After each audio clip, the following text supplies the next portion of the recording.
We all know mythical zones are very special, but do you know mythical zones have dual attributes? Hi guys, Gear 5 here with a new theory video. As promised, today I'm going to talk about Luffy's new Gear 5 transformation. What Luffy wants more than anything is freedom, and everyone knows that. I mean us, the readers. He likes adventure and the thrill of the unknown. So when Usopp wanted to know what the legendary treasure One Piece is, Luffy got so angry that he said he would stop being a pirate. He's dead serious against any spoilers. Now, Luffy has awakened his devil fruit, and according to the Gorosei, it is the most ridiculous devil fruit. And surprisingly, Luffy's characteristics and his devil fruit's ability or property gel extremely well. They're in perfect sync. Hito Hitonomi model Nika is the embodiment of freedom. It's as if Luffy was meant to eat it. It was custom made for Luffy. Although it is not the most powerful devil fruit, but its characteristics is what the world government is most afraid of. What they fear is not a monarch or an overwhelmingly powerful man, rather a man who is the embodiment of freedom. Because they can control a man who lusts for power, but they cannot control someone who desires freedom, and also who influences others with his dangerous ideas. Previously, Luffy needed to inflate his limbs to enlarge them, but now it's not necessary anymore. He can shapeshift however he wants and whenever he wants. So the thing we have been discussing for years is finally going to realize. Luffy is going to turn into a giant. Actually, Luffy needs it. I mean, he'll go to Elbaf next, and it is the place for the giants. It'll be symbolic if Luffy transforms into a giant. We've already seen how Luffy manhandled Kaido just after entering into Gear 5. He'll explore his Devil Force ability more the time progresses. So the next attack is always going to be the more powerful and ridiculous than the previous ones. After Luffy reaches intermediate mastery over his Devil Fruit awakening, he would become one of the top Yonko in the world. In my past video, I already mentioned that the reason Joy Boy's hat looks so large is because Luffy's legendary Devil Fruit awakening. Perhaps Joy Boy used awakening on his straw hat and instilled Rubber's property into it. So Luffy will also use awakening on his straw hat and alter its shape and size. When Luffy is in giant form, it'll become large, and when he's in base form, it'll turn back to his normal appearance. Video link in the description below. You can also watch it by clicking it over here. Anyways, mythical zones are very special. Ordinary zone Devil Fruit user can only affect his body, and it holds true even after awakening. The awakening just enhances his durability and recoverability. It doesn't have any other special feature. Mythical zones, however, are different. In fact, they're even scarcer than the Lokias. So far, we've only seen 8 mythical zone Devil Fruit users, and they are Marco, Sengoku, Luffy, Katarina Devon, Yamato, Kaido, Orochi, and Onimaru. And we have seen 11 Logia Fruit users, and they are Smoker, Crocodile, Enel, Caesar Clown, Kuzan, Blackbeard, Kizaru, Akainu, Karibu, Ace and Sabo, and Monet.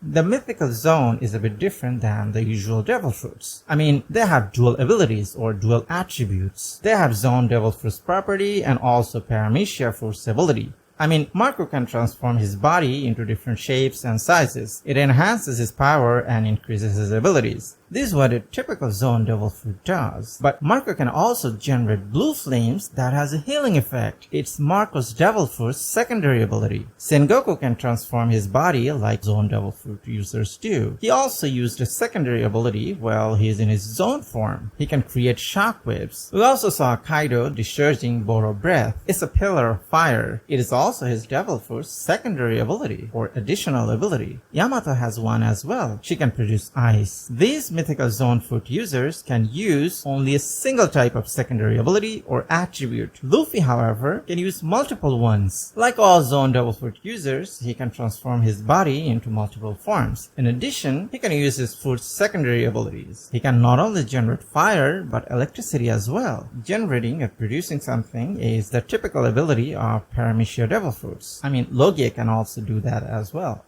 Like all mythical Devil Fruit users, Luffy can use Zone ability as well as Paramecia ability. In fact, he can use two abilities, Fire and Electricity. I think in the future, we'll see him using more abilities. If you ask me, I'm more interested in Luffy's fire property than electricity. In his Gear second form, Luffy can use a small amount of flame. Now that he has awakened his devil fruit, can you imagine how much intense his flame would become and how much larger its area of effect would be? Maybe in Gear 5 Blazeman or Fire Emperor form, Luffy would be able to turn the entire island into hellfire. It's very symbolic. Ace used his ultimate move, the Flame Emperor, against Blackbeard. Unfortunately, he lost. He wasn't strong enough. Luffy's rubber property will counter Blackbeard's Gura Gura no Mi's ability, and his flame ability will counter Blackbeard's Yami Yami no Mi's darkness power. I wonder if Blackbeard will eat a third devil fruit, which could actually be weak to lightning. That would make perfect sense because Luffy can generate electricity. To honor Ace, Luffy will name his ultimate attack Inte, the Sun Emperor. One brother's fire couldn't repel the darkness, but the younger brother would eradicate it and avenge his brother. Blackbeard's darkness power is the power of the devil. However, Luffy's fire power is the power of the god, Sun God Nika. The fire will repel darkness and exorcise the devil inside Blackbeard.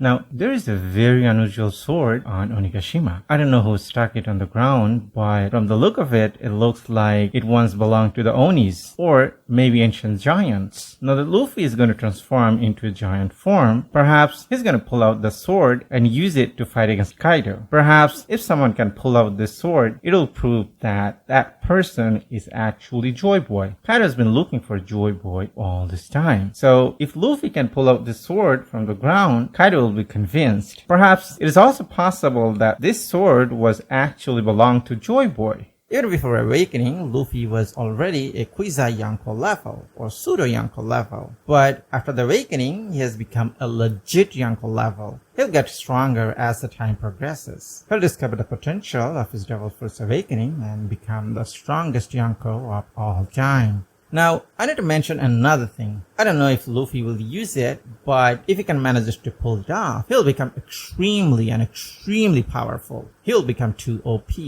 Because of his Devil Fruit awakening, Luffy would transform into a giant. So the opposite is true as well. I wonder if Luffy would transform into a tiny Luffy or microscopic Luffy. And this has huge significance, a huge implication. I mean, if Luffy can turn into microscopic size and enters inside the body of his enemy, and then use his awakening to turn himself into a giant or attack his enemy from the inside, he can eviscerate his enemies from the inside. So it would be a piece of cake for Luffy to defeat his enemies. But it will make him too overpowered. So I wonder if Oda would explore this transformation. But I'd love to see it, even if it for once. So what do you think about Luffy's different transformation?